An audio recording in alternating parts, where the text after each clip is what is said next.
ఒక ప్రకటన రాయండి. ఇశ్రాయేలు గోత్రాల ప్రధానులను, 1000 మందికి 100 మందికి అధిపతులైన సేనాధిపతులను, న్యాయాధిపతులను, యాజకులను, లేవీయులను, సైన్యాధికారులను, ప్రజల పెద్దలను, వీరందరినీ గిబియోనులోని గొప్ప ఎత్తైన స్థలానికి, ఇశ్రాయేలు దేవుడైన యెహోవాను ఆరాధించుటకు సమకూరమని పిలవండి. అందరూ వెళ్ళి చాటింపు వేయండి.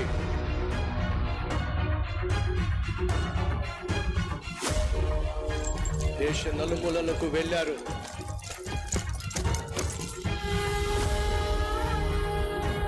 ఊరారు.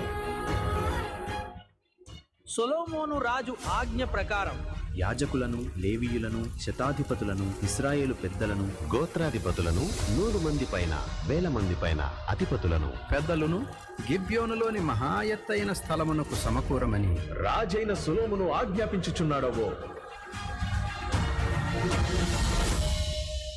ఇశ్రాయేలు నలుమూలల నుండి ప్రజలు గిబియోను పర్వతము యొద్దకు బయలుదేరారు.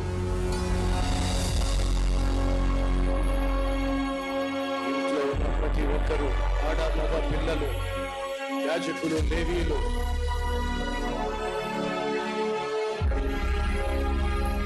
పెద్దలు, చిన్నలు, సైన్యాధిపతులు, సేనాధిపతులు, సామాన్యులు ఉత్సాహముతో, సంతోషముతో ఎడారిలో ఉన్నటువంటి గిబియోన్ అనే పర్వతం దగ్గరకు వస్తున్నారు. చూడండి,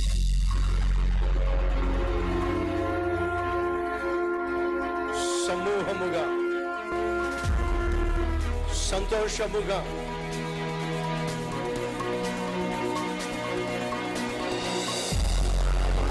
మహా సంగ్రామముగా ఎలా వచ్చి చేరుకున్నారో చూడండి.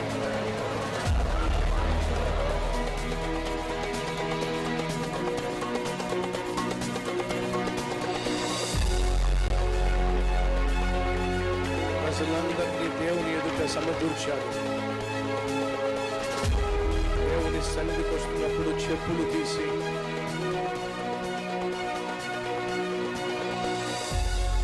మహారాజే మాదిరికరంగా వేల గొర్రెలను బలి అర్పిస్తూ అక్కడ గిబియోనులో సొలొమోను అందరి ఎదుట 2 చేతులు పైకెత్తి ఇత్తడి బలిపీఠము అగ్ని జ్వాలలతో జ్వలించుచుండెను. ఇశ్రాయేలులందరూ ఏకముగా భయభక్తులతో సమకూడి ఆరాధించారు. ఆ రాత్రి దేవుడు కలలో ప్రత్యక్షమై,